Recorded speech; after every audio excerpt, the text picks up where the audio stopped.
গঙ্গা দিয়ে বয়ে গেছে অনেক জল। পানিহাটির গঙ্গার তীরে দাঁড়িয়ে আছে 250 বছরের এই ঐতিহাসিক রাসমঞ্চ।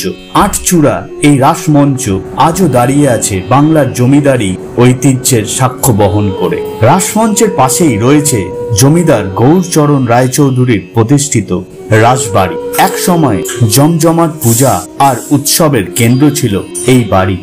আজ বাড়ির সিঁড়ি আর দেওয়াল ভগ্ন দশায়, কিন্তু প্রতিটি ইট যেন ইতিহাসের গল্প বলে দেয়। এই ভাঙাচোরা কাঠামো আমাদের মনে করিয়ে দেয় সেই হারানো গৌরবের কথা।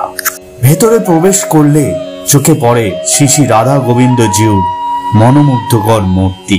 স্পর্শ পাথরে নির্মিত এই প্রতিমা আজও ভক্তদের মনে ভক্তি আর শান্তির সঞ্চার করে। ভেতরে রয়েছে পুরনো পালকি।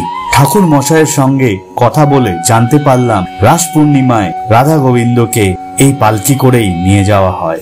রাসমঞ্চে এর অনন্য স্থাপত্য, আটচূড়া নকশা আর খোলা প্রাঙ্গণ তৈরি হয়েছিল রাজ উৎসবের সময় হাজার হাজার মানুষের ভিড় সামলানোর জন্য।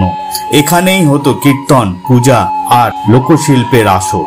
রাসমঞ্চের চারপাশে দাঁড়িয়ে আছে 4টি আটচালা মন্দির। সময়ের সাথে অনেকটাই ভগ্ন হলেও এগুলো এখনো বাংলার মন্দির স্থাপত্যের অমূল্য নিদর্শন। গঙ্গার তীরে দাঁড়িয়ে থাকা এই রাজবাড়ি শুধু একটি স্থাপত্য নয়, এটি বাংলার আধ্যাত্মিকতার, ভক্তি আর সংস্কৃতির জীবন্ত দলিল। এই ঐতিহ্য যদি সঠিকভাবে রক্ষণাবেক্ষণ করা হয় তবে এটি বাংলার হেরিটেজ মানচিত্রে বিশেষ স্থান করে নিতে পারে। ইতিহাসের পাতা থেকে হারিয়ে যাওয়া গল্পগুলির সাক্ষী হতে সাবস্ক্রাইব করুন আমার চ্যানেলকে। ভালো লাগলে লাইক করবেন, শেয়ার করবেন এবং সঙ্গে থাকবেন।